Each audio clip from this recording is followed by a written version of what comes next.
It's a bit of a chicken and the egg question, but I think, for me, I think it's partly because, well, especially in the beginning when people started to use it, it was this idea that, especially young people who started to use it, it was because it was easy to stay in touch with people without having to, you know, in sort of moments between, say, between class, or on the way home after school, or these kinds of sort of middle points where you don't really have time to do anything, but you still want to stay in touch, and so that is a great point to be able to do that. So I don't think, I think those points, those times, moments in time have always been there. It's just that there was never really a way to use that to talk to someone, whereas the mobile, I think, offers up that opportunity. It comes back to the limitations, the kind of basic conventions of any form.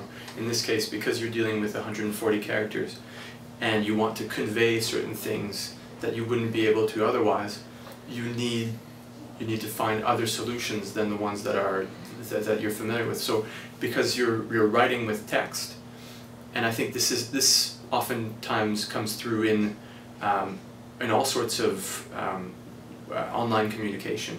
The emoticons were first developed with when people would use multi-user dungeons and other kind of online systems where, you know, sarcasm doesn't come through when you're just typing away and going back and forth, and whereas in a letter that, you know, a 5-page letter, you can kind of convey sarcasm, just 3 or 4 sentences doesn't work. So you need to start to develop codes that allow you to really clearly sort of, you know, that was a joke, I found that funny, in a way that still stays kind of informal and that allows you to not, you know, sap all of the funniness out of the joke or that kind of thing. So I think, you know, LOL and smiley faces allow that kind of.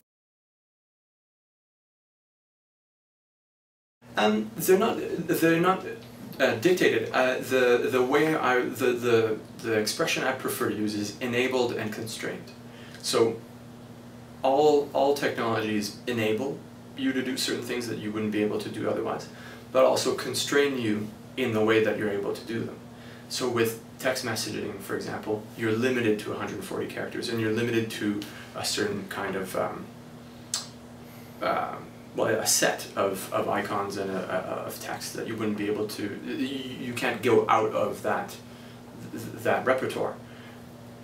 So that, in a sense, dictates what you can do, but at the same time, the improvisation and the way that people can think of other, you know, all sorts of invented or made up emoticons, or those, I forget what the name of them is, but those drawings that are made with just, by just making lots of different lines of different directions of codes, or of letters, or symbols.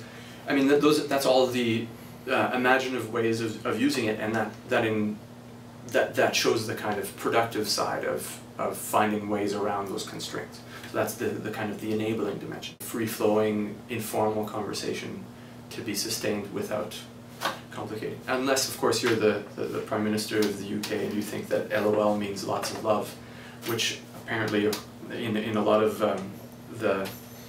the transcripts of his communications that have been in court recently make for very confusing conversations. So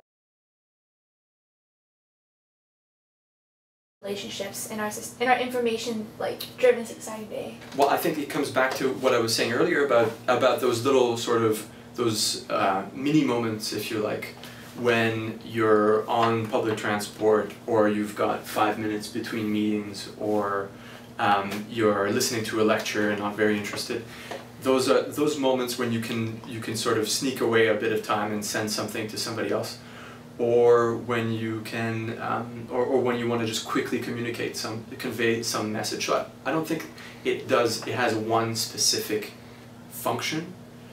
I think people find ways to figure out what functions they can have, and I think one of them is that those mini times, and I think another one is, you know, you need some quick and easily accessible way to send someone a reminder to pick up milk on the way home. You know, those kinds of, all those different little functions or uses, people think of them on their own and test them out, and if it works, then they keep doing it.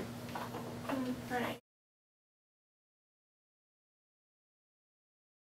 Yeah, I mean, I would completely agree that it helps create new relationships, or it solidifies old relationships. I think, you know, it's not because of text messaging or mobile phones that people have shallow relationships. People have always had, there's always been opportunities or moments or relationships between people that have always been shallow. So this is just presenting one other way to maintain shallow relationships.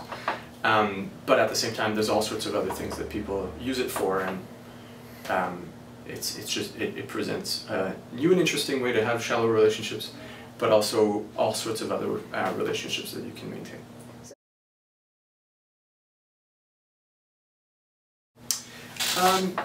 Yeah, I mean, I think that's always the way. I think there's always a process of discovery and of play, especially with a new technology, where you find it, you think you're going to use it for a certain reason, probably reasons that other people have told you about, or that you've seen in the marketing or whatnot, and then as you start to use it, you discover things about it, or you find that you have a certain habit of using it in a certain way, or these kinds of things where it's not I don't think it's a rational process, but it's yeah, a process of discovery that allows you to figure out how that fits within your own routine or your own needs, or yeah, what you're interested in.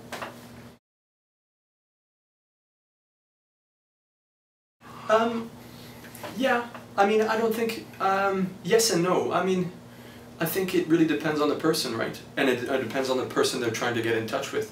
If you're trying to be, you know, clever, or if you're trying to be smooth, or those kinds of things, you're definitely going to put a lot more thought into your text messages than if you're saying, I'll be there at 5, which there are very few ways I can think of to be smooth or witty with that.